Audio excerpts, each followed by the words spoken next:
नमस्कार दोस्तों, मैं हूँ रंजन साहू। दोस्तों, आज हम बात करते हैं तीसरी आँख के बारे में।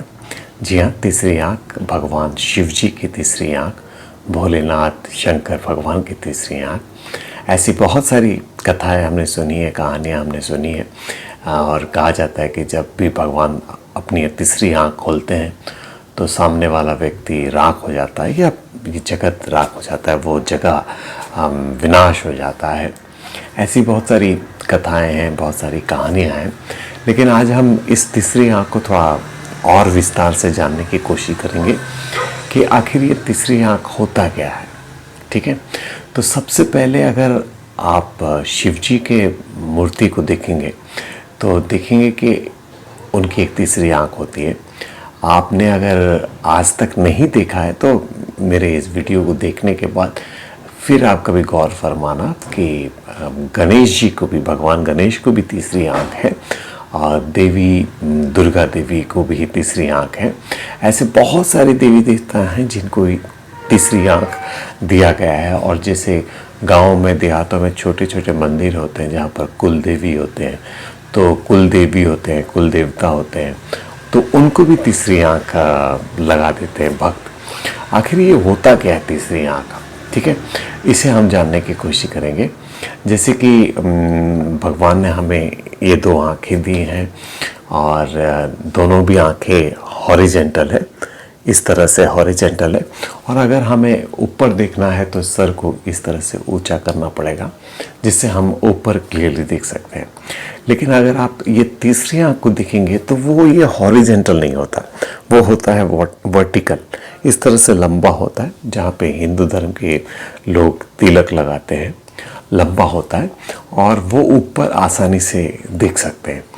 ऊपर आसानी से देखने का अर्थ ये होता है कि जैसे भी जितने भी देवी देवता हम यहाँ पर देखते हैं, सगुण रूप में देखते हैं, वो उस परमपिता परमेश्वर के अवतार हैं। तो उसका एक मान्यता ये है कि ये जो दो आँखें हैं, इससे हम सारी दुनिया को देख सकते हैं, और जो ये तीसरी आँख है उससे हम परमपिता परमेश्वर को देख सकते हैं। और जिनमें ये ज्ञान होता है वही उसको जान पाते हैं। तो इसके लिए, क्योंकि वो सगुण रूप में भगवान है, ईश्वर है, और वो जानते हैं कि वो किन के रूप हैं, तो वो आसानी से उसको देख पाते हैं।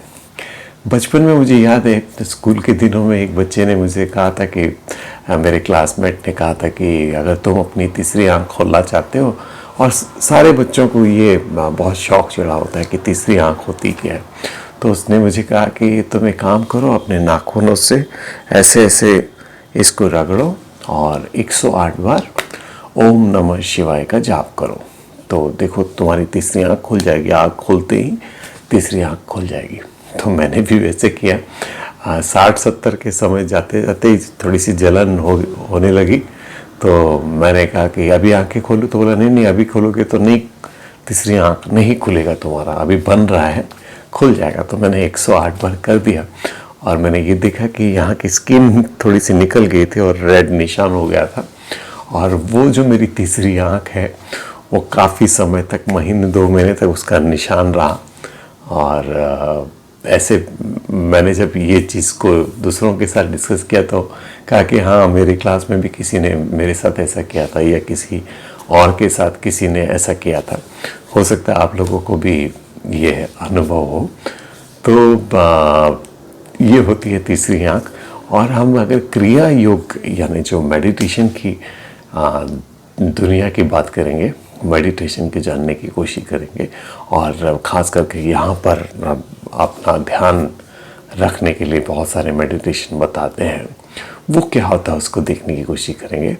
जैसे कि अगर हम नीचे से शुरू करें तो मूलाधार चक्र, फिर होता है स्वादिष्टान चक्र, फिर होता है नाभि के पास मणिपुरा चक्र, यहाँ पर होता है अनाहत चक्र, यहाँ पर होता है विशुद्धि चक्र, और यहाँ पर होता है आज्ञा चक्र। तो यहाँ पर आप जब जैसे जैसे नीचे से ऊपर तक ध्यान ले जाएंगे तो यहाँ पर एकदम बहुत कूल लगेगा, बहुत शांति का अनुभव करेंगे आप। और यहाँ पर होता क्या है, क्योंकि ये बहुत सटल चीज़ें हैं, अगर किसी का हम पोस्टमार्टम करके देखेंगे तो यहाँ पे कोई चक्रा तो नहीं होता, लेकिन होता यहाँ पर है पीनल ग्लैंड, जो हमारे शरीर में बहुत सारे मुख्य ग्लैंड है, उसमें से एक ग्लैंड है। और इसको और पिट्यूटरी ग्लैंड को कहा जाता है ये मास्टर ग्लैंड है। जब दूसरे कोई ग्लैंड थोड़े से कमज़ोर होते हैं तो ये अपना काम करते हैं। और अगर मैं अभी आपको कहूँ कि आप अपने नाक के पॉइंट की तरफ ध्यान ले जाओ, तो थोड़ी देर के बाद आपको नाक के यहाँ पर थोड़ा सा ईचिंग जैसा फील होगा या थोड़ा सेंसेशन जैसा फील होगा। अगर मैं यही कहूँ कि आप अपने नाक के टिप पर ध्यान मत रखो, तब भी यही होगा। तो जब हम मेडिटेशन करते हैं, जब हम यहाँ पर ध्यान देते हैं, तो होता ये है कि जो पीनल ग्लैंड है वो थोड़ा सा अच्छे से काम करने लगता है, थोड़ा एक्टिव हो जाता है। वैसे तो नॉर्मल चाहे वो कोई मेडिटेशन करे या ना करे, उसका पिनल ग्लैंड अच्छे से ही काम करता है। लेकिन जब हम मेडिटेशन करते हैं तो उसमें और थोड़ी सी निखार आती है, और थोड़ा सा एक्टिव होता है, और थोड़ा सा कार्यरत होता है कि आप अपने काम को अच्छे से कर पाएँ। और जो लोग इंसोम्निया, जिनको नींद की बीमारी है, जो नींद नहीं आती है, तो वो ख़ास करके यहाँ पर ध्यान देते हैं ताकि उनका वो जो नींद वाली चीज़ है वो प्रॉब्लम सॉल्व हो सके। अगर उसको हम ज्ञान योग के ज़रिए से देखेंगे, जैसे मैंने कहा कि ये जो हॉरिजेंटल आँख है और ये जो वर्टिकल आँख है ऊपर देखने के लिए, तो ज्ञान योग के ज़रिए अगर हम इसे देखेंगे तो इसे कहेंगे कि मन की आँख है।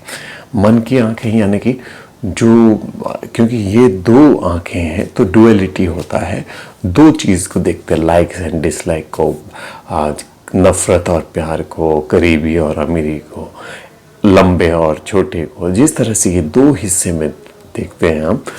और कहा जाता है कि जब आपकी ये तीसरी आँख यानी कि मन की आँख जब खुल जाती है तो आप हर चीज़ को एक नज़रिए से देखते हो, सब में राम देखते हो, सब में श्याम देखते हो, सब में परमात्मा को देखते हो।